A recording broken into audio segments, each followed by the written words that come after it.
everyone, I'm Iris Motau. I'm back with you. Happy to be here. This time around, I'm sharing the journey of this book, The Messenger. This is a simple book about what it takes to be a successful business person, living a happy life, and a balanced life. The main character, Jaco, often gets asked the question, what does it take to become a successful business person? The same question that he asked his grandfather. And this is the story. One day, his grandfather took him to a dam close to the village. They sat down under a big marula tree and tackled this question. His grandfather said with a soft and gentle voice, "Son, today I want to share a secret from nature with you, the secret of success." I'm sure at this point, poor Jaco must have thought, oh my gosh, we're going to sit here for quite a while. My own father shared this valuable lesson with me, and it helped me so much to achieve success when I was working on the mines. It also helped me with my farming and even in relationships with other people, said Jaco's grandfather. He pointed out with his strong bony finger in the direction of the dam. "See that bird, Jaco?" he asked. "Yes, Grandpa," I said. "Is it standing on the water?" "No, Jaco," he laughed. "It is not standing on the water. It only looks like it. The bird is actually walking on the leaves of the water lilies." Then I saw what Grandpa meant. The bird only stood on a leaf for a short time.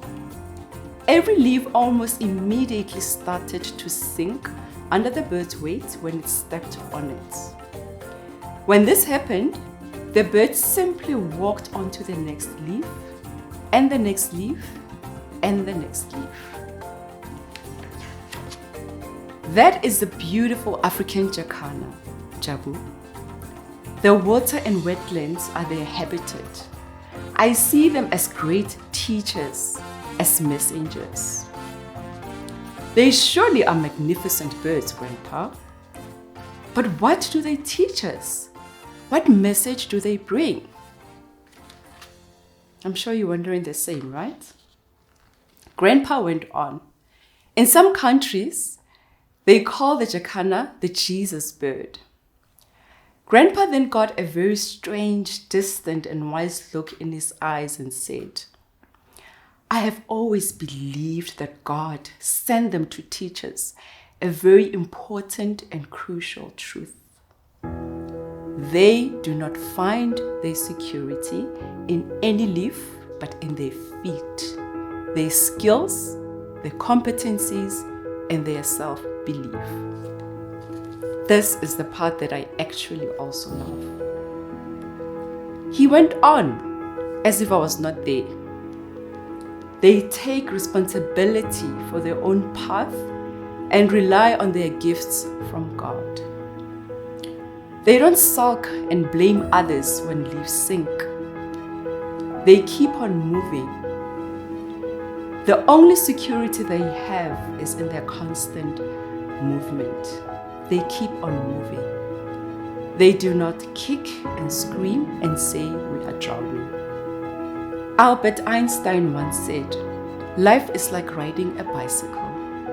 To keep your balance, you need to keep moving." Isn't what life is all about?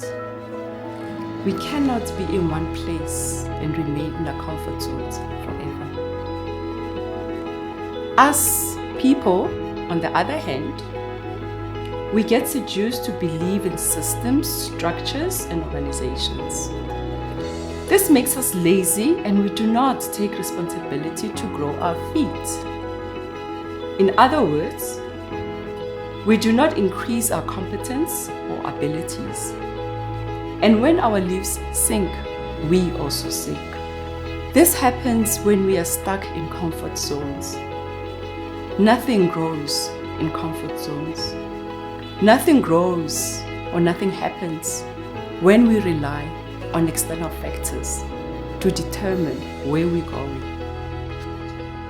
I looked down at my own feet and decided I would one day become a human Jacana that carried my security in myself. Grandpa then bent over and put his big hand lovingly on my head. "Promise me, son," he said.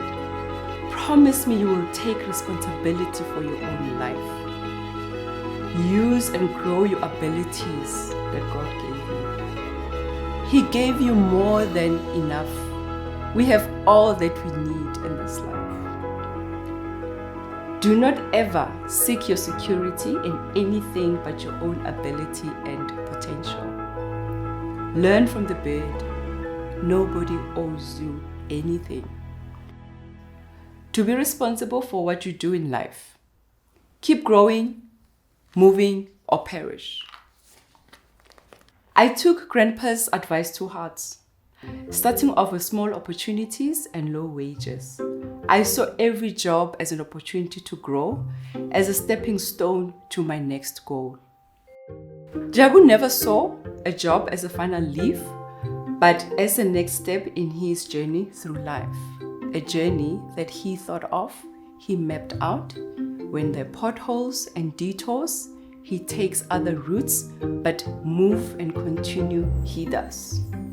His seniors took note of his attitude and he got promoted through the ranks. Nowadays, you can even move laterally, right? But as you move, you get more exposure, more experience, you build the necessary networks, and you grow as a person, preparing for your next goal. As we speak, Jaco owns a lot of businesses. And of course, he only employs people with the same attitude as a waterbed. His business is a waterbed company that move and grow with the times. They are competitive, creative, innovative, and empowered. They grow people for the future. And here's the beautiful thing as well. He's never concerned when people leave his organization because they become his best ambassadors. When people leave the company to follow their dreams, Jaco cheers for them. Because of their reputation as a company that cares and respects people, people literally queue up to seek opportunities there. Isn't that wonderful?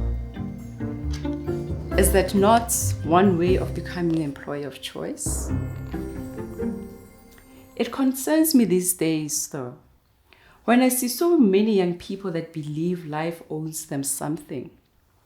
They don't want to take responsibility for their future.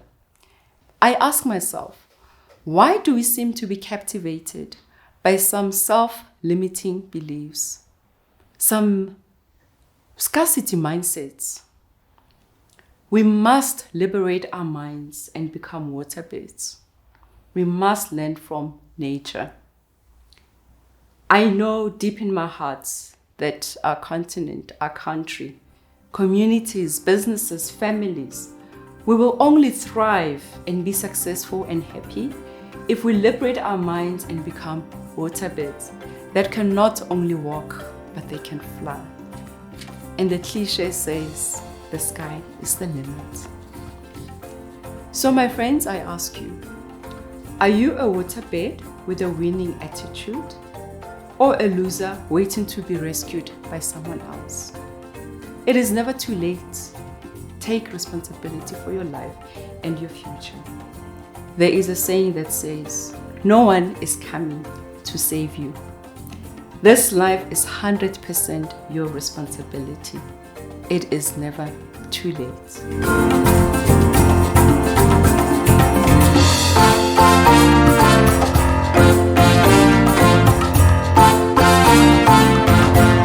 I'm Iris Motau, and I invite you to take this little book to heart and become a waterbed.